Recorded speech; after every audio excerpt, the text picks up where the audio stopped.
네. 하나님은 진리십니다. 아멘. 우리 옆 사람 인사하겠습니다. 사랑하고 축복합니다. 사랑하고 축복합니다. 사랑하고 축복합니다. 네.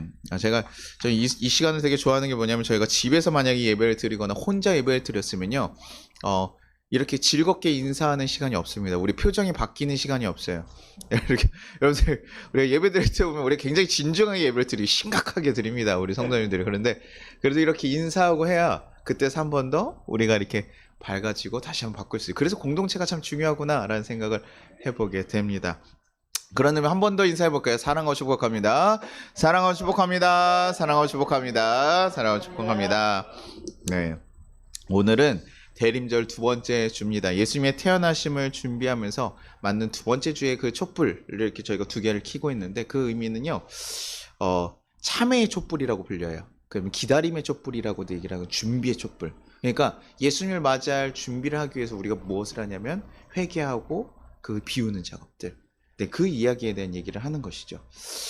그러면서 회개를 우리가, 그러면 이 말씀은 누구에게 필요하고 또 어떤 말씀이 필요할까 고민하던 중에 저희가 신명기 말씀을 보면서, 사실 이 앞에 이렇게 순서대로 가고 있는데 조금 뒤에 있는 건데 19장에 있는 도피성에 관한 율법이 눈에 들어왔습니다. 도피성이라는 건 굉장히 독특한 제도에 가지고 있는 독특한 제도인데요. 이스라엘 전 지역에요, 6개의 지역이 있습니다. 지금 여기 성경에 나온 거 3개하고 너네가 확장되면 3개를 더 늘려서 6개를 만들어라. 언제든 누구든 편안하게 갈 수 있게 만들어 놓고 표시판도 확실하게 하고 길도 터놔서 누구든 갈 수 있도록 만들어 놓으라고 하는 건데, 어떤 자들이 가는 곳입니까? 살인을 한 자들이 가는 거예요. 살인한 자들이 갈 수 있게, 그들이 도피성이라는 말로 도피할 수 있도록 만들어 주는 거예요. 거기는 하나님이 거하시는 곳이니 거기에 거룩한 거룩하지 못한 피가 흐르지 못하도록 하나님께서 살인을 거기에 있을 때는 보호해 주는 거죠. 왜냐면 그 당시에 어떤 문화였다고 말씀드리니까, 제가 고대 근동에 항상 문화가 뭐였다 그랬죠? 눈에는 눈, 이에는 이, 이래서요, 그 피의 복수자라고 해서 누가 피를 흘렸으면요 똑같이 피를 흘려야 돼요. 그래서 친족들이 그것을, 자기 가족 중에 누가 죽으면요 그 친족들이 대신 갚아야 될 의무가 있습니다. 그게 그 당시에 가지고 있는 문화고 그 제도예요. 그래서 우리 막 옛날 영화들 보면 그런 장면들 나오잖아요. 누구 우리 가족들 막 죽고 나면 사실 익숙하거든요. 저희한테도 내가 이 원수를 갚으리 하면서 우리가 칼날을 막 끌고 하면서 내 부모의 원수며 내 자녀의 원수며 다 이렇게 힘을 키워가지고 나중에 딱 갚는 모습이 나오잖아요. 근데 사실 또 살인을 하는 거거든요.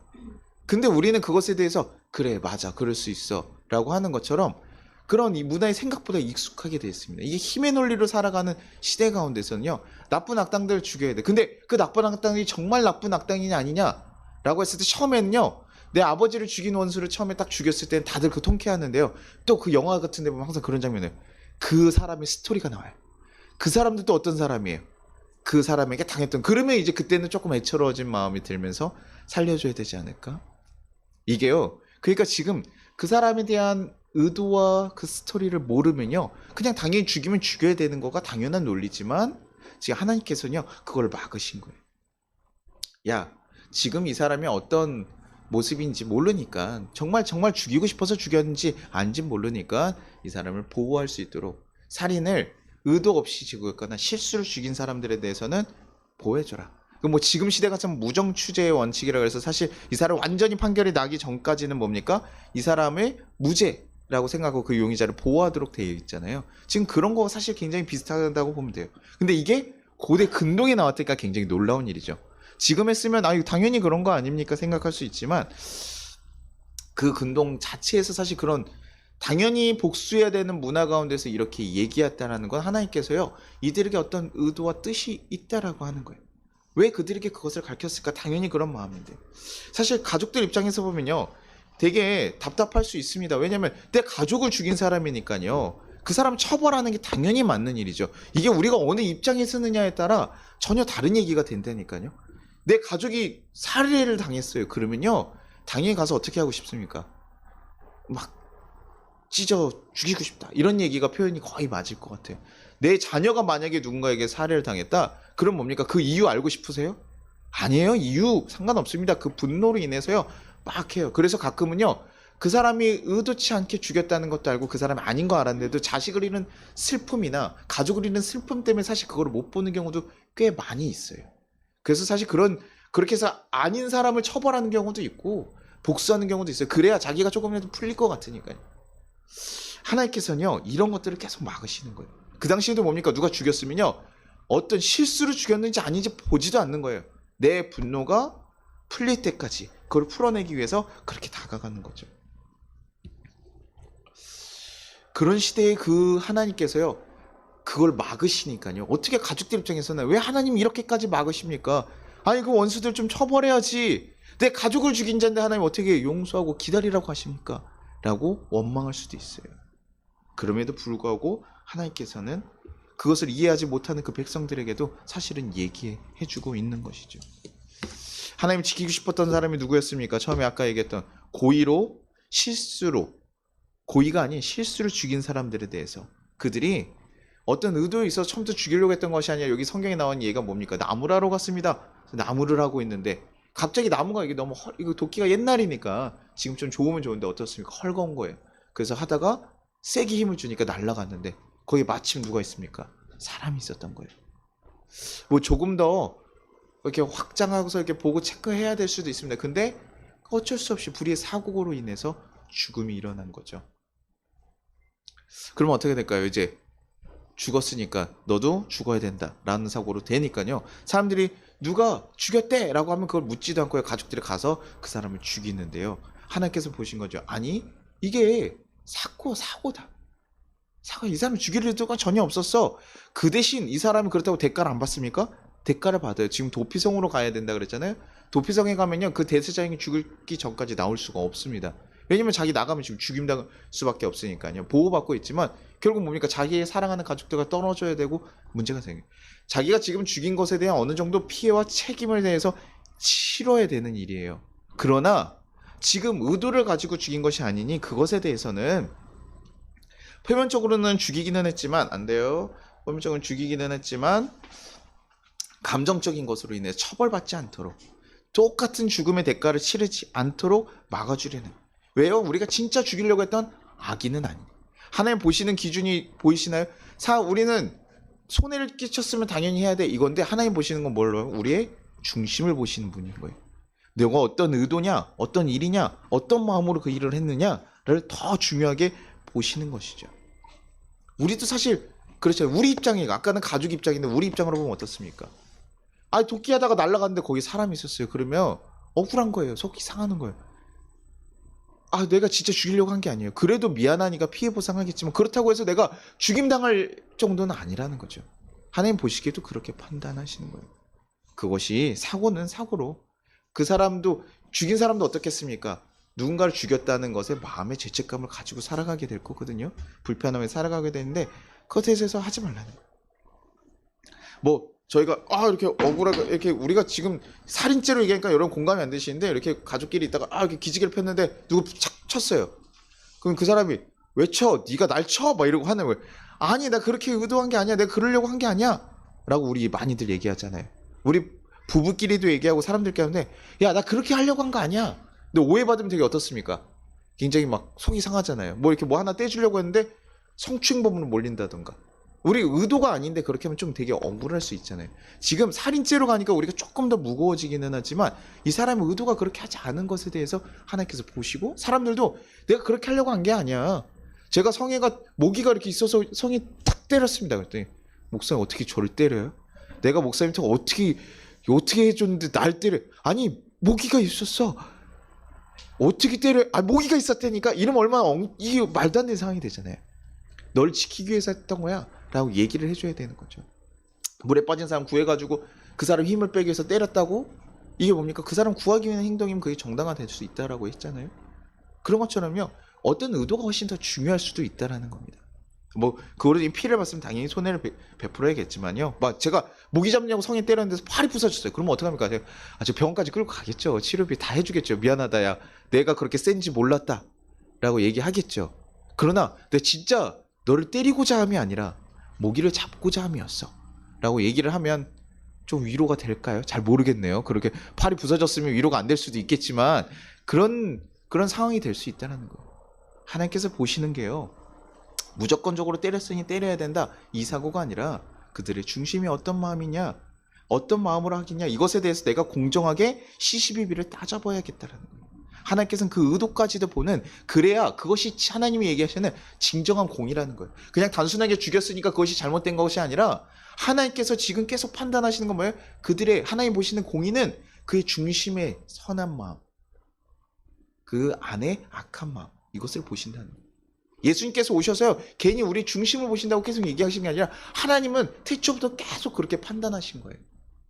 어떤 일을 했냐 안 했냐, 그것보다, 그것도 잘못된 문제에 대해서 대가는 치르지만 그것보다 훨씬 중요한 건 뭡니까? 우리 중심이라. 그것으로 하나님의 공의를 세워간다는 걸 알려줘요. 그리고 이것은 단순하게요, 그 실수한 사람만 지키려고 하는 것이 아닙니다. 두 번째, 19장 6절에 이렇게 나와 있습니다. 그 사람이 그에게 본래 원한이 없으니 죽이기에 합당하지 아니하나 두렵건대 그 피를 보복하는 자의 마음이 복수심에 불타서 살인자를 뒤쫓는데 그 가는 길이 멀면 그를 따라 잡아 죽일까노라. 지금요, 누구를 얘기하고 있습니까? 지금 가족들이에요. 가족들이 복수심에 불타가지고요, 가서 죽이는 그 일을 또 하게 된다는 거예요. 사실 가족들이 아까 얘기했던 것처럼 죽으면요, 이성적인 판단을 제대로 하기 어렵습니다. 사람이 감정에 휩싸기 시작하면 그때부터 죄 짓는 일들이 일어나거든요. 이성이 없으니까요, 지금 자기의 가족을 잡은 사람을 죽이기 위해서 막 쫓아가는 거예요. 그 하나님께서요, 그거 막으라니. 그 사람이 또 그렇게 죽이게 되면 어떻습니까? 그 사람 또한 그 무게를 짊어지고 가야 돼요. 자기들이요, 죽이고 싶지 않아도 그 당시에 그 문화들이 그러기 때문에, 야, 우리 가족이 죽었으면 내가 보호해서 대신 처벌해야 돼, 이런 문화를 가지고 있는데, 사람을 죽이는 일이요, 그리 유쾌하거나 쉬운 일이 아닙니다. 쉬운 일이 칼 자르듯이요, 너가 날 죽였어? 그럼 내가 죽여야지, 이렇게 할 수 있는 일이 아니라는 거예요. 그렇다는 건 뭡니까? 그들의 가족 또한도 그 무게를 짊어지고 가야 돼. 안 그래도 지금 가족을 잃은 슬픔이 있는데, 그거에 대해 또 그것을 처벌한 것을, 또 처벌하지 못한 데는 무게도 있지만 하나님께서 그것에 대해 얘기해 준, 야, 내가 해결하겠다는 거. 너 그거 내가 해결할 테니 놔둬라. 너가 그것으로 인해 짐을 지고 때롭게 다시 가지 마라. 어떻게 보면 당연한 문화인데 하나님 막으시냐? 이사 또한도 지키고 싶은 거예요. 하나님 백성들이요, 이런 피해 복수에 쌓여있는 문화로 가져가지 않게 만들고 싶은 거예요. 공의가 살아있는 사회를 만들고 싶고 하나님의 선한 마음이 살아있는 사회를 만들고 싶은데, 계속 이런 피해 복수에서, 복수하면 또 복수가 일어나고 또 복수가 일어나고 또 복수가 일어나고, 아까처럼 따지지 않는다면 내가 다시 가서 그 사람을 죽였으면 그 자녀는 어떨까요? 근데 우리 아버지를 죽였어? 나도 죽여야지. 그런 시대로 갈 수밖에 없는 것이죠. 그들을 죽여가지고요, 그들의 슬픔이 기쁨으로 바뀔 수 있다면 하나님께서 막으시지 않았을 거예요. 그런데 그렇지 않다라는 거예요. 하나님이요, 우리 사람을 창조하시고 하나님이 어떤 존재인지 너무나 잘 아셔요. 그래서 막으시는 거예요. 그게 아니에요. 너네가 살아가야 될 것은 그것을 복수하고 살아가는 것이 아니라, 그들을, 우리에게 얘기한 거 뭡니까? 원수까지도 용서하는 삶을 얘기하시는 거거든요. 원수까지도 품어가고 함께 가는 삶을 얘기하시는 거거든요. 근데 이렇게 할 수 있을까? 아니라는 거예요. 복수의 연을 끊어버리고 새롭게 새로운 삶을 살아갈 수 있도록 만드는 것, 그것이 하나님의 방향성이고 정신인 거예요. 그래서 말씀해 주신 거죠. 야, 보복으론 정의로운, 공의로운 판단이 있을 수 없어.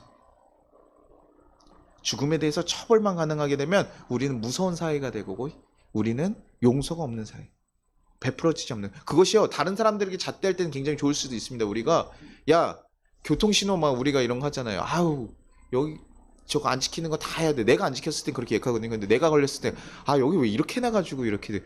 여기 너무 복잡한데 이렇게 해놨어. 이게 전혀 다른 얘기가 돼요.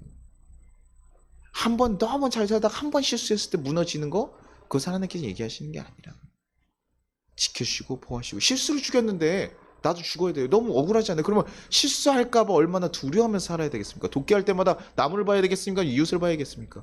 주위를 보면서 해야죠. 도끼질이요. 제대로 할 수 있는 사회가 안 된다. 하나님 원하시는 누리며 살아갈 수 있는 사회가 아닌가.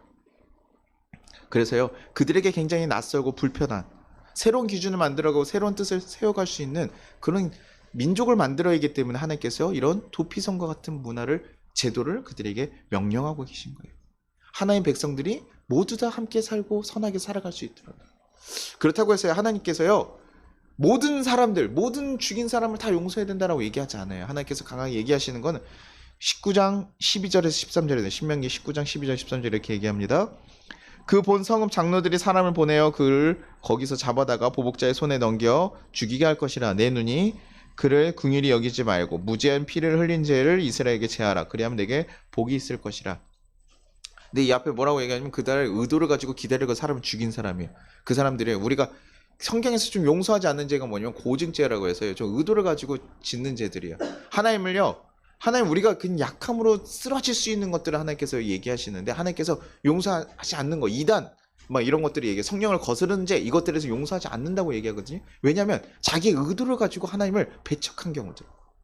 하나님 분명히 하지 말라고 얘기했는데 불구하고 내가 감정에 휩싸여서 내가 저를 죽이려고 의도적으로 계획해서 살인한 거. 그러니까 지금 의도적인 것에 대해서 하나님께서 굉장히 딱 박으세요. 그것을 지금 휩싸여서 하나님이 전혀 거하지 않는 그 모습에 대해서는 하나님께서 야 용서할 수 없다. 하나님을 벗어날 때도 우리가 약하면요 교회 다니다가도 실족하면 가끔 떨어질 때가 있어요. 교회 못 나갈 때도 있습니다. 그러면 우리 목사님들 얘기했죠. 아유 알곡이 아니야 너 가라지. 그래서 교회를 어떻게 지금 만나고 실족하면서 살아가니 아니요. 우린 사람이기 때문에요. 그럴 수 있어요. 사람이기 때문에 힘들면 쓰러질 때도 있어요. 우리 뭐 인생에서 뭐 목사는 그러면 뭐 실족하지 않고 살아가나요? 똑같아요. 그런데요. 그때는 하나님께서요. 우리 손을 놓지 않고 포기하지 않고 잡아주셔요. 그런데 내가 의도적으로 그것이 무엇인지 알면서도 나가서 스스로 나간 것에 대해서 하나님께서요. 굉장히 높은 잣대를 대고 있다.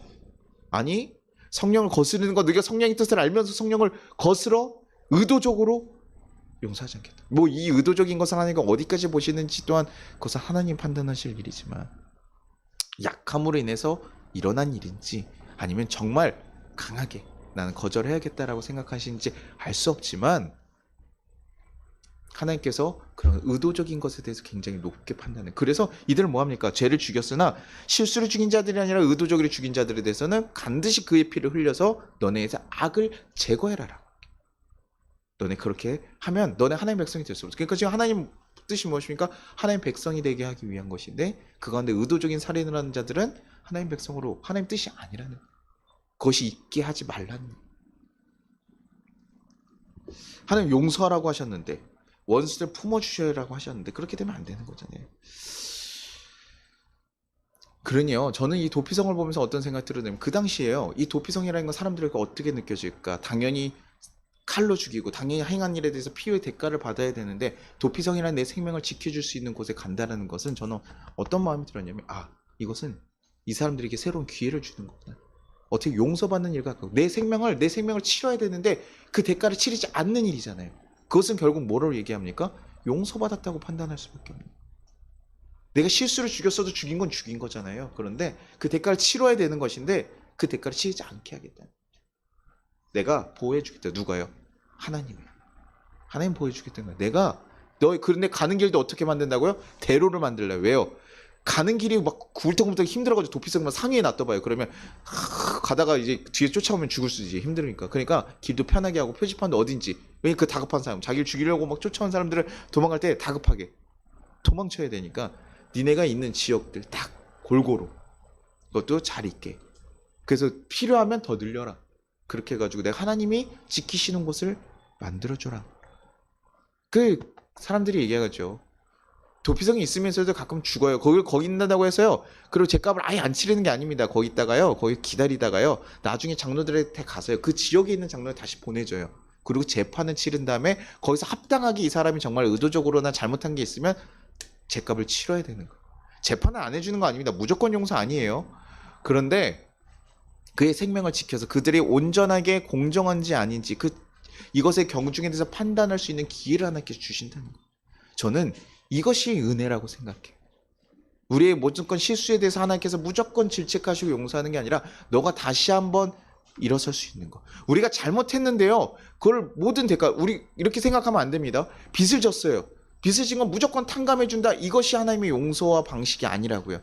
네가 일어설 수 있도록 기회를 주고 그것이 적절한가 아닌가 혹시는 과하게 부담돼 있지 않은가 라는 데 판단을 하고 그 빚 같은 것도 희년을 줘서 뭡니까? 다시 한번 쉴 수 있는 결과적으로 뭡니까? 네가 일어나서 힘을 내서 다시 한번 그것을 갚아내가고 다시 선하게 설 수 있는 것을 원하시는 게 하나님 뜻이지 무조건적으로 나는 너 용서하겠어 아니면 너 무슨 죄도 다 바라보지 않겠어 그런 공의가 없는 하나님이 아니라는 거예요. 하나님 원하시는 건 우리가 다시 한번 새어나서 다시 살아나서 다시 한번 새로운 삶을 살아갈 수 있게 만드는 것이 하나님의 방식이고 공이라는 거예요. 너네가 정말 그 대가가 치열해요. 그러니까 도피성에 가 있는 동안 뭘까요? 가면 어떻습니까? 처음에는요 깜짝 놀라고 막 감정에 휩싸여 있으니까 사실 정신 없잖아요. 그러나 가서 보호를 받고 자기가 안정적으로 취할 수 있을 때 그때 어떻게 할까요? 복귀할 수 있겠죠. 야, 내가 왜 그랬지? 왜 이렇게 했었지? 아, 그 사람들은 어떤 마음일까? 생각하면서 우리가 그때 뭐예요? 우리의 마음이 변화되는 거고, 그 사람들도 뭐 가족들도 뭡니까? 처음에는요 감정 휩싸여서 죽이려고 하는데 이제 탁 들어가 버렸어요. 아이, 내가 빨리 가자 그랬잖아. 뭐 이러더라도 결국 시간이 좀 지나면 어떻습니까? 근데 사연을 듣게 되고 혹시나 이야기를 듣게 되면 우리의 마음이 달라질 수 있다고요. 아까 처음에 얘기했던 그 사람 스토리 듣게, 그 사람이 진짜로 한 거 아니래, 죽이려고 한 거 아니래, 실수로 했는데 나무 떨어졌는데 거기 맞았더래. 아니 그러니까 왜 거기 왜 그렇게 지나가, 뭐 이러면서 서로 얘기들을 상황들을 듣다 보니까 마음이 바뀔 수 있거든요. 그래서 전 도피성을 보면서 어떤 마음이 들었냐면, 야, 우리가 하나님께서 이것은 우리가 변화되기를 원하시는 거구나. 그냥 보호하시고 바로 처벌하는 게 아니라 이거를 우리가 여가운데서 다시 돌아보고 다시 한번 생각해보고 다시 어떻게 가야 되는지, 내가 그 사람 정말 그것이 잘못됐다고 내 실수를 죽였다고 하더라도 야, 나 실수를 죽인 거니까 아무 대가 아니야, 이렇게 처벌한 사람은 하나님께서 기뻐하시지 않을 거라 생각해. 그러나 내가 너무나 미안해요, 너무나 속이 상하고 제가 어떻게 할 수 있는 대로 내 평생을 들여서라도 갚아낼게요, 미안하지만 하겠어요. 그러면 달라질 수 있는 거. 하나님 원하시는 건 그거라고 생각해. 그 시간들을 주어져서 하나님께서 다시 한번 재판 자리에 갔을 때 변화된 모습으로, 회개한 모습으로, 돌이킨 모습으로 설 수 있도록 하나님께서 저에게 주시는 기회가 바로 도피성이 아닐까. 너네가 온전히 용서받고 제대로 설 수 있는 거, 그들 앞에서 가족들한테도 제대로 얘기하고 설 수 있는 거, 그 기회를 주시는 거, 그것이 바로 도피성 아닐까. 그러니요, 사람들이요, 도피성에 갈 수 있는 사람들 어떤 사람들입니까? 자기가요 정말 의도적으로 죽인 사람들 웬만하면 안 가겠죠. 정말 다급할 때 뭐 수모를 들어가기 전 어차피 재판에 걸려서 다시 한번 판단이 돼요. 어차피 판단 뭐 속이려고 하려면 어떻게든 하겠지만, 그래도 하겠지만 정말 의도적으로 죽인 것이 아닌 거, 그 사람들 어떻게 됩니까? 그 도피성에 가면 뭐라고 확신할 수 있습니까? 자신을 보호해주고 지켜주고 용서하신다는 그 사실을 아는 자들만 갈 수 있는 거거든요. 야, 도피성에 갔을 때, 왜냐면 생각해 보십시오. 살인자가 자기가 살인 저질러서 그리고 가족들 자기를 죽이려 해요. 그럼 어디로 숨어야 됩니까, 여러분? 시내 도시에 와 있는 도피성으로 숨겠습니까? 아니면 산으로 숨겠습니까? 빨리 안 보이는, 우리 숨으려면 어디 가셔야 되겠어요? 뭐 워낙 똑똑하신 분들은 뭐 등잔미 씨 어디다 그래서 가실 수도 있지만, 그 당시에 뭐 도피성까지 가는 거리에가요 사람들이 쫓아올 수 있을 수밖에 없는, 그들이 가족이 있는 데를 지나가야 되는 걸 수도 있거든요. 그런데도 불구하고 그쪽으로 가라고 하는 거, 산으로 숨고 피하지 않는 건 뭡니까? 자신이요 용서받을 수 있다는 확신이 있으니까 거기를 어떻게든 목숨 걸고 찾아가는 거예요. 도피성에 가야 나를 지켜주고 품어주시는구나, 나를 보호해주시는구나, 그러니 갈 수 있는 거. 저는 회개가 그렇다라고 생각했습니다. 우리가 그리스도인을 살아가면서 우리가 우리의 모습을 보면 어떻습니까? 우리의 어떻습니까? 선인에 가깝습니까? 악인에 가깝습니까? 여러분들 자신을 바라봤을 때 어떻습니까? 아니, 목사님 또 악인까지는 아니죠. 그냥 선인까지는 아니어도 목사님 또 악인은 또 아니고 악인이라고 이렇게 이중적으로 목사님 너무 이렇게 너무 잣대를 너무 크게 들이대신 거 아니에요? 아니요. 우리가 정말 선하게 살아가는 모습보다 우리는 모습을 보면 어떻습니까? 부족한 모습들이 훨씬 더 많죠. 저도요 여러분 앞에서요 가르칠 수는 있어요. 예수님이 어떤 뜻을 가지고 어떻게 살아갑니까? 라고 해서 가르치는 거와 제가 살아가는 문제는 전혀 다른 문제라는 거예요. 그래서 초대 그리스도 교회들을 보면요, 제사장들이요 하나님의 제사를 지내고 하나님의 뜻을 지내갔지만 그들이 존경은 받지 못했어요. 왜냐하면 그들이요 물질 갖다 탐하면서 하는 것을 알았기 때문에요. 그래도 그들의 말씀은 어떻게 합니까? 따르죠. 와서 이거 제물 안 됩니다 하면 따라야 되고, 제식에 이렇게 하십시오 하면 따라요. 아무리 제사장이 재판했다고. 왜냐면 그들은 하나님을, 그 유대인들이 대단한 거예요. 하나님을 본 거예요. 제사장들이요 정말 부패했음에도 불구하고 하나님 믿는다면, 하나님 믿기 때문에 하나님 그 예배하는 데 오는 거거든요. 그런데 그 중에서도요, 제사장 중에서도 존경받는 사람들이 세례요한 같이 제사장 집안 중에 광야로 나가가지고 회개하라, 천국에 가까우니라 우리에게 선포하면서 하나님의 뜻을 정말 세워가려고 했던 사람들은 존경받거든요. 우리가 하나님 앞에 보면요, 우리는 뭐 악인에 가깝습니다. 왜냐면 우리 뜻대로 하나님 중심대로 하나님을 경외하는 하나님 뜻에 온전히 순종하고 살아가지 못해요. 육체를 가지고 있기 때문에 계속 그게 더 그런 마음이 강해요. 하나님 보시기에는 야, 쟤 이렇게 이런 마음들. 저도 목사지만 여러분 앞에 제 마음을 다 드러내라? 막 거짓말이 없는 세대다. 이러면 저 목사 못하겠어요. 불편하죠. 아우, 제 안에 있는 추악한 마음들을 다 드러내야 되는데요. 우리는요, 다 부족하지만 그럼에도 불구하고 하나님께서 저를 누구로 써주고 계십니까? 목사로 세워주고 계십니다. 뭘 하라고요? 목사로 세워주면서 저한테 뭐 하라고 하는 겁니까? 변화되라고요. 바뀌라고요. 내가 회개하고 기도하면서 하나님 앞에 나아갔을 수 있어서 하나님 용서받았으니 이제 내 죄는 다 사라졌습니다. 이게 아니라요. 그 회개에서 내 죄를 용서하신 하나님 바라보면서 이제는 다시 내가 그거 짓지 않겠습니다라고 다짐하고 갈 수 있는 거. 미래에도 또 쓰러질 수 있겠지만 지금까지 용서해 줄 수 있는 미래에도 용서하시겠어요? 안 하시겠어요? 용서하시는 거예요. 우리의 미래의 모든 짓까지도 용서받을 우리는 약속을 받고 가는 거예요. 그러니 우리가 감사하고 은혜로 갈 수 있는 거예요. 그러니 이제는 그 하나님 사랑에 기대면서 나아갈 수 있는 거죠. 왜 도피성 만드셨을까요? 왜 이런 불편한 제도 만들었을까요? 하나님께서 그 백성을 사랑하기 때문이라고. 너네 백성이 다시금 변화되어서 이젠 돌이켜서 하나님 앞에 하나님 백성으로 정말 선한 마음 가지고 살아갈 수 있는 그런 도시로 갈 수 있도록 그렇게 만들어주시는 거예요. 아, 우리는 잘못했어도 정말 철저한 기준이 아니라 하나님께서 내 잘못을 한 번 더 돌아보시고 또 기회를 주시는 분이라고 생각하니까, 그런 사랑을 받는 사람이라는 것을 아니까 하나님 뜻을 더 세우려고 고민하는 것이고 뜻을 생각하는 것이고, 도피성에서 하나님의 그 보호하심을 받았던 이들이요 또 다시 나가서 살인을 하겠습니까? 그래서 이게 얼마나 실수인 것을 알고 내 생명을 지켜주신 하나님의 은혜 감사하면서 하나님 뜻대로 살아갈 수 있기를 바라죠. 그럼에도 불구하고 잘 못 살아갑니다. 하지만 기회를 주시는 거예요. 사랑하기 때문에 우리에게 다시 한번 주시는 거예요. 그래서 제가 교회에서 가끔 얘기한다고 했잖아요. 아까처럼 아니, 하나님께서 공의의 하나님이 잘못한 거 잘못했으면 딱 처벌하셔야죠. 교회에서도 가끔 일 처리하다 보면 그래요. 목사님, 목사님 너무 기준이, 목사님이라 그런지 너무, 목사님 잘못한 거 큰 소리 하셔야 돼요. 맞아요. 잘못한 것도 지적을 해야 되겠지만 교회 방향은 뭡니까? 그 사람을 살리는 일이고 그 사람을 올리는 일이에요. 그것이 먼저거든요. 그래서요, 무조건적으로 얘기하는 게 아니라 그 모습 얘기할 거면 나는 그렇게 바르게 살아가고 있냐라고 돌아보라는 거. 그럴 때 보통 그 비난을 하시는 분들은 뭐냐면 자기가 잘 살고 있다고 생각하실 때 그런 거 강해요. 저 하나님 앞에 너무 잘해요. 성실하게 11조하고 봉사 생활하고 사람들에게서 항상 웃으면서 하고 다 하지만 우리 사실 하나님 앞에서 그렇게 쓸 수 없다고요. 제사장들도 하나님의 사람들도 우리는 약함이 있는 거예요. 그러니 우리의 약함을 아니까 그때 어떻습니까? 그걸 아는 사람들이 어때요? 다른 사람들 용서해 준다니까요. 율법적으로 얘기하던 사람들이 언제 바뀐 줄 아세요? 자기가 깨졌을 때 바뀌어요. 하나님 앞에서 바르게 해야 돼. 다 해야 되고 착착착착착 지켜서 해야 되니까 이게 의지가 강한 사람들일수록 그래요. 우리 아내하고 제가 얘기하다 우리 성도님들이 되게 좀 경주만 같은 느낌의 우리 성도님 너무 순수하시고 딱 하라 그러면 딱 하는 스타일이다. 그거 안 했을 때 너무나 죄스러워하시고 속상해하신다 그랬어. 내가 그러게 우리 성도님들 특히나 또 그런 것들이 있어. 막 안 하려고 막 이러지 않고 해야 돼. 그럼 딱 하시는 분들이야. 근데 어때요? 하다 보면 우리가 못할 때가 있다고요. 그럼 죄책감이 휩쓰여가지고 못하고 이렇게 했구나. 나는 무너지거나 아니면요 다른 사람들 그거 못하면요 특이하게 얘기해요. 야, 어떻게 저럴 수가 있어. 하나님 믿으면 이렇게까지 해야지. 하나님 믿으면 이렇게 살아가야지 라고 하고 높은 잣대를 딱 얘기해요. 왜요? 자기가 그렇게 행하거든요. 근데요, 이것이 무너져 본 사람들, 이 도피성을 경험해 본 사람들만이 그럴 수도 있지. 그래, 힘들 수도, 그래, 네 실수 아닌 거 알아. 그럴 수도 있어. 힘들고 어려우면 그렇게 좀 쓰러질 때도 있어.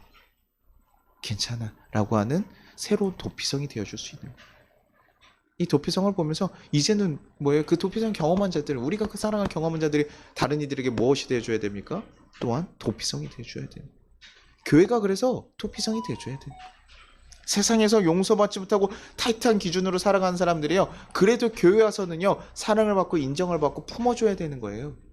그래서 교회는 세상의 도피성이 되어줘야 되고 우리가 세상의 도피성이 되어줘야 돼요. 그러면 하나님께서는요 이것을 잘했다고 하실 거예요. 율법을 잘 지킨 사람보다 다른 이에게 한 사람의 죄를 용서해주고 도피성이 돼준 사람 하나님께서 잘했대요. 한 영혼을 위로해주고 품어주는 일 참 잘했다. 그게 내가 바라는 거야. 내가 너네한테 바라는 거야. 제도로 있으니까 어쩔 수 없이 지키는 거, 나는 복수하고 싶은데 어쩔 수 없이 지키는 게 아니라 하나님께서 왜 도피성을 만드셨는지를 고민하고 나 또한도 결국에는 그들을 용서하고 품어주는 일.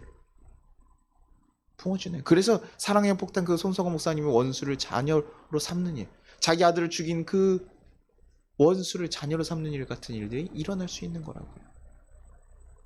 교회가 그 방식이니까요. 우리 가끔 묻죠, 하나님한테. 하나님, 우리 몇 번이나 해줘야 됩니까?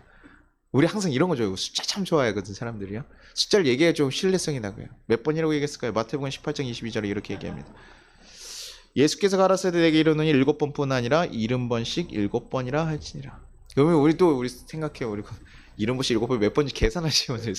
아니요, 계산하라는 게 아니라요.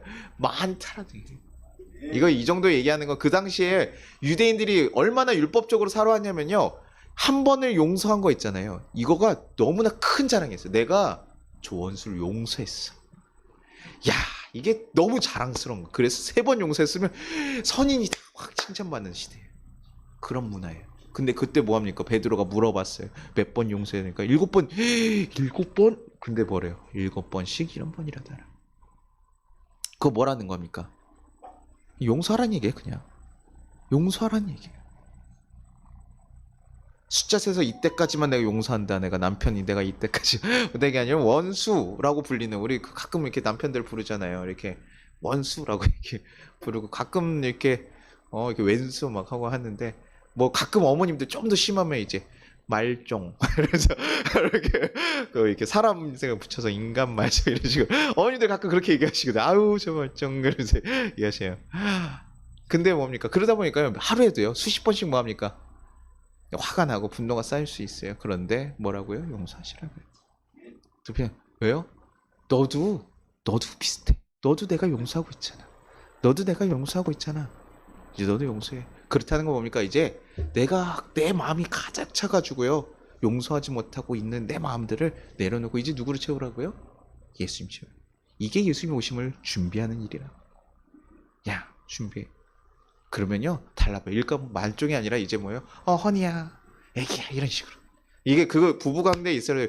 오랫동안 부부관계가 좋은 사람들이 그 호칭들을 살펴보면요 뭐라고 하냐면 애칭이 들어가 있대요. 아니면 누구누구 씨라고 부른대요. 최소한. 저희도 당연히 다행히도 저희 누구누구 씨까지 부릅니다. 제가 누구 엄마 이라까지는 안 하고 그래 누구는 씨가 그래 다행인데, 좀 더 이렇게 좀 더 달콤한 커플들 잘하는 사람들은 막 아직도 오빠 뭐 이런다든가 누구 뭐 이렇게 애기야 뭐 이런 식으로 호칭하는데, 나이 50 들어서 애기야라고 부르는 건 조금 사실 어렵지 않을까 생각이 들긴 하지만, 근데 익숙하면 사실 뭐 어려운 것도 아니죠. 외국 사람들 그렇게 하니까요, 그렇죠? 그런 식으로 서로에 대해서 바꿔가는. 그러니까 우리는요 선택할 수 없는 일들에 대해서는 너무 고민하지는 않으셔도 될 것 같아요. 우리가 할 수 없는 거, 뭐 부모님 제가 선택해서 나온 거 아니고, 자녀도 뭐 제가 선택한 건 아니죠. 뭐 간접적으로 그럴 수도 있겠지만, 우리가 선택할 수 없는 일, 우리가 부족한 것에 대해서 우리가 그것에서 매달리는 게 아니라요, 내가 할 수 있는 일에 대한 부분들, 내가 선택할 수 있는 일에 대해서 우리가 어떻게 할지 고민할 수 있을 것 같아요. 그러니 회개한 자들은 이제 그 다음에 우리에게 기회가 줬을 때 그 다음번에 우리가 뭡니까? 도피성이 되는 것도 우리의 선택에 달려있는 거죠. 우리가 어떻게 할 것인가? 어떻게 나아갈 것인가? 하나님 앞에서 하나님이 날 용서하신 그 사랑 때문에 나는 이제 어떻게 살아갈 것인가? 고민하고 내 안에 온전히 예수님을 선택하고 모시고 살아갔던 선택을 해야지만 그 일이 될 수 있는 일이에요. 쉬운 일 아닙니다. 쉬운 일 아니에요. 쉬운 일이 아니지만 내가 먼저 도피성을 경험했기 때문에 하나님 앞에서 내 또한 기꺼이 그 도피성이 되어주는 일. 하나님의 깊은 사랑을 경험했기 때문에 나 또한도 그렇게 되는. 그러기 위해서 우리가 하는 걸 뭐라고요? 우리가 먼저 하나님 앞에 도피성을 경험해야 됩니다. 그리고 이제는 그 다음에 도피되어 되어줄 수 있는 선택을 하며 살아가야 돼요. 그것이 하나님이 원하시는 완벽하고 온전한 사람들이 있어서 잘생기고 능력 있고 잘 사는 사람들만 있는 것이 아니라 부족하지만 조화가 되는 사람이에요. 그래서 오늘 교동문 읽었지만 맹수와 우리 순한 초식동물들이 함께 살아갈 수 있고 어린아이와 독사가 함께 뛰어놀 수, 그것이 천국이라고요. 당연히 독사가 아이를 잡아먹고 죽이는 것이 당연한 세상이라고 생각하고 우리는 약하면 안 돼, 살아남아야 돼, 이런 사고를 세상에서 얘기하지만 천국, 하나님 바라신 사상은 그게 아니라 우리가 함께 어울리면서 가는 것. 그러니 도피성과 같은 제도, 용서하시는 제도, 회개, 그럼 받아줄게. 이 회개라는 걸 자꾸 죄의 대가를 치르는 거라고 생각하는데 아니야, 하나님께 용서하시는 사실인 거예요. 용서하고 그러면 내가 받아줄 거야. 예수님 오신 거, 예수님 12월 달 되니까 돌아보니까 너무나 제가 제대로 못 살았네요 하지만, 주님 그렇지만 이제 다시 한번 마음을 바꿉니다. 예수님 바라보니까 제가 늦었네요. 우리가 만약에 내일 죽는다고 생각하면 여러분 오늘 하루 종일 여기 모여가지고 기도하실 거예요. 그쵸? 왜냐면 당장 결과 나오잖아. 아니까요. 아이 큰일 났다. 그때 안 했는데. 애들 수능 막 준비하다가 막 얼마 전에 수능 봤는데 애들 시험 뭐합니까? 날짜 다가오면 그때서 막 눈에 보이면. 그러나 그때라도 하나님께서 그래 알아, 내가 알아.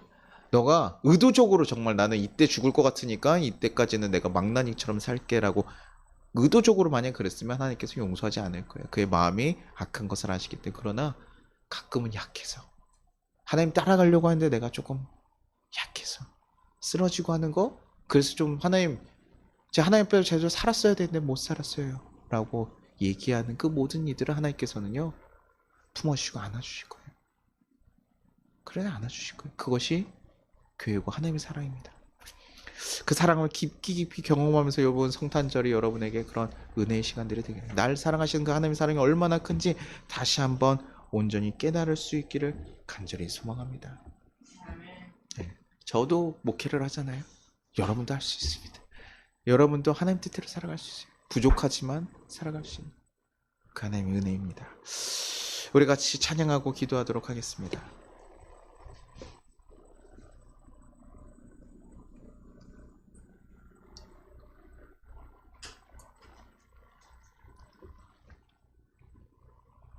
주의 보좌로 나아갈 때 어떻게 나가야 될까? 우리가 죄된 모습이 있을 때 하나님 앞에 나가기 부렵고 어려울 수 있어요. 그러나 우리를 구원하신 그 사랑, 그 십자가 사랑을 믿으면서 가는 거예요. 왜? 언제든 와. 내가 널 안아줄게. 그 말씀하신 그 하나님의 사랑을 믿으면서 가는 거예요. 그래서 자격 없는 내 힘이 아니야. 오직 예수님의 보혈로서 내가 하나님 앞에 나아갑니다. 주님, 내가 잘나서 가는 것이 아니라 오직 예수님의 보혈로 완전하신 그 사랑에 힘입어 내가 나아갑니다. 우리 같이 고백하겠습니다.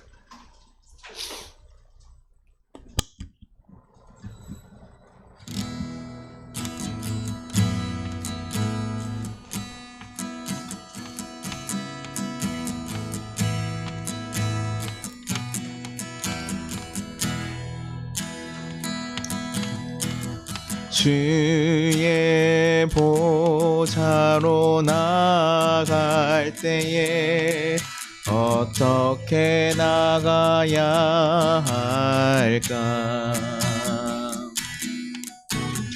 나를 구원한 주의 십자가, 그것을 믿으며 가네. 주의 보좌로 나갈 때, 주의 보좌로 나갈 때에 나 여전히 부족하나.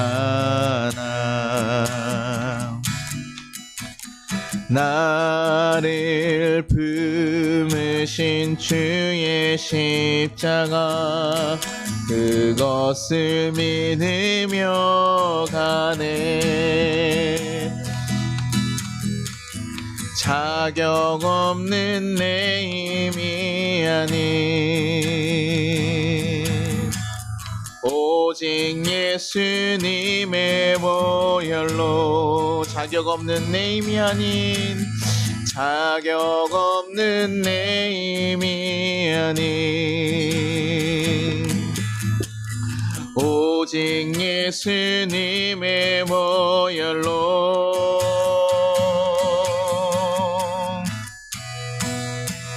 십자가의 보혈 완전하신 사랑 힘입어 나갑니다. 십자가의 보혈 완전하신 사랑 힘입어 예배합니다. 십자가의 보혈 십자가의 보혈 완전하신 사랑 힘입어 나갑니다.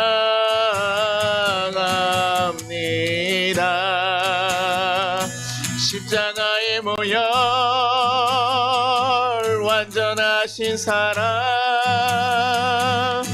힘입어 예배합니다. 우리 마지막으로 십자가의 보혈 십자가의 보혈 완전하신 사랑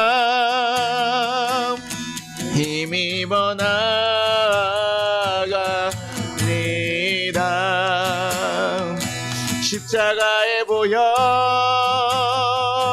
완전하신 사랑 힘입어 예배합니다. 우리 같이 거듭 기도 드리겠습니다. 하나님 감사합니다. 우리 삶은 죄가 가득한 죄인입니다. 너무나 약하고 연약한 우리를 발견합니다. 또 넘어지고 좌절하는 우리를 발견합니다. 그러나 우리가 온전히 설 때까지 기다리시는 그 예수님 앞에 나갈 수 있게 하심이 감사드립니다. 그 넓고 큰 사랑을 맞아요. 하나님 안에서 이제는 변화된 삶을 살게 하여 주시옵소서. 우리가 도피성의 그 사랑을 경험한 것처럼 이제는 또한 다른 이들에게 도피성이 되어지는 그런 역사가 일어날 수 있게 하여 주시옵소서. 그래서 이 세상에 신음하고 아파하는 그 자들에게 정말 위로의 통로가 되어줄 수 있도록 주여 인도하여 주옵소서. 우리가 그 세상을 꿈꿉니다. 주님, 우리와 함께하여 주시옵소서. 우리 같이 주여 한번 부르고 기도하도록 하겠습니다. 주여! 하나님 아버지 감사하고 감사합니다. 주님, 하나님 우리를 정말 붙잡아주시고 인도하셨으면 감사합니다. 우리를 이끌어주셨으면 감사합니다. 하나님, 우리가 정말 한 해 동안도 하나님 우리의 마음대로 하나님 우리의 뜻대로만 살아갔던 것을 하나님 기억합니다. 그러나 하나님 이제는 우리의 마음이 바뀌게 하시고 우리가 하나님 돌이키게 하시고 이제는 주님의 뜻대로 하나님 용서하신 그 사랑에 힘입어서 다시 한번 주님 앞에 나아갈 수 있는 역사가 일어날 수 있게 하시옵소서. 다시 한번 주님 앞에 바로 설 수 있는 삶을 살아가게 하시고 이제는 다시 한번 거듭날 수 있게 도와주옵소서. 우리의 삶이 바뀌길 소망합니다. 이제는 하나님 이 세상에 하나님 정말 도피성과 같은 자로서 하나님 우리가 살아갈 수 있게 하시고 그런 교회로서 살아가게 하셔서 하나님 다른 일을 품고 안아주며 살아갈 수 있는 교회가 될 수 있도록 주여 도와주시고 이끌어 주시옵소서. 주의 사랑을 전하며 살아갈 수 있는 교회가 될 수 있도록 주여 도와주시옵소서. 주께서 함께 하실 줄 믿습니다. 주여 붙잡아 주실 줄 믿습니다. 하나님의 역사가 온전히 일어나며 하나님의 뜻이 세워지기를 간절히 소망합니다. 주여 우리 가운데 함께 하시며 그 뜻이 온전히 세워질 수 있게 지켜주시고 인도하여 주옵소서. 하나님께서 온전히 함께 하시는 역사가 일어날 수 있게 도와주시고 이끌어 주옵소서. 하나님 감사합니다. 하나님 감사합니다. 하나님 뜻 가운데 온전히 설 수 있도록 주여 도우시며 하나님 뜻 가운데 온전히 세워질 수 있도록 주여 붙잡아주시고 인도하시옵소서. 우리가 약하지만 하나님 쓰러질 때마다 우리를 다시 붙잡아주시고 세워주신 그 하나님의 은혜를 우리가 기억하며 다시 한번 거듭날 수 있게 하시고 하나님 뜻 가운데 하나님 다시 한번 일어날 수 있게 하시고 다시 한번 하나님 붙잡고 나아갈 수 있도록 주여 붙잡아주시고 이끌어 주옵소서. 우리의 약함이 하나님 방해가 되지 않게 하시고 하나님과 멀어지지 않게 하시고 주여 하나님 약하지만 하나님께 나아갈 수 있는 은혜가 일어날 수 있도록 주여 도와주시고 역사하시옵소서. 그래서 하나님의 뜻대로 하나님의 삶을 살아가는 그 삶을 살아갈 수 있도록 주여 우리를 붙잡아주시고 이끌어 주옵소서. 변화되기를 소망합니다. 바뀌기를 소망합니다. 하나님 그 역사들이 우리에게 일어나기를 소망합니다. 주여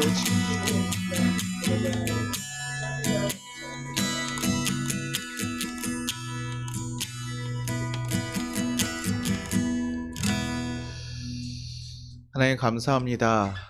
우리가 하나님 앞에 언제나 부족한 모습으로 부족한 자녀로서 서 있음을 고백합니다. 하나님 너무나 약해서 맨날 쓰러지고 또 좌절하고 하나님 앞에 나가기조차도 하나님 두렵고 겁이 날 정도도 될 때가 있습니다. 그러나 주님 우리를 너무나 사랑하시기에 그 모든 것들만 품어주신 그 사랑을 우리가 경험합니다. 주님 그 사랑으로 온전히 하나님 앞에 다시 나아가게 하시고 주님께 더욱더 그 사랑을 기대어 살아갈 수 있는 자들이 되게 도와주시옵소서. 그리고 주님 더 바라오기는 우리가 그 사랑으로 변화된 우리의 모습으로 이제는 또 누군가에게 그 사랑으로 전해줄 수 있는 귀한 자들 되게 인도하여 주옵소서. 아프고 힘들고 어려운 자들에게 우리가 하나님 질타하고 냉정한 기준으로 얘기하는 것이 아니라 그들을 품어주고 안아주는 따뜻한 위로의 사람들이 될 수 있도록 주여 지켜주시옵소서. 그래서 하나님 나라의 뜻이 이 땅 가운데 더 세워지고 온전히 이루어져서 하나님의 천국이 이 땅 가운데 하나님 우리 삶 가운데 이루어질 수 있도록 주여 지켜주시고 인도하여 주시옵소서. 감사합니다. 하나님 성탄절을 준비하며 다시 한번 하나님의 사랑을 또 예수님의 사랑을 돌이켜보며 경험할 수 있게 하심이 감사드리고 우리 삶의 그 역사들이 온전히 일어나기를 간절히 바라오며 예수님의 이름으로 기도드리나이다. 아멘. 우리 같이 주기도문 하겠습니다. 하늘에 계신 우리 아버지여, 이름이 거룩히 여김을 받으시오며 나라가 임하시오며 뜻이 하늘에서 이루어진 것 같이 땅에서도 이루어지리라. 오늘 우리에게 일용할 양식을 주시옵고 우리가 우리에게 죄진 자를 사하여 준 것 같이 우리의 죄를 사하여 주시옵고 우리를 시험에 들게 하지 마시옵고 다만 악에서 구하시옵소서. 나아 권세와 영광이 아버지께 영원히 있사옵나이다. 아멘. 지금은 우리 주 예수 그리스도의 은혜와 우리 하나님 아버지의 무한하신 사랑과 우리를 보호하시는 성령님의 감화 감동하심이 우리 모든 성도 위에 우리 성파교회 이 세상 위에 이제부터 영원까지 함께 하시기를 축원합니다.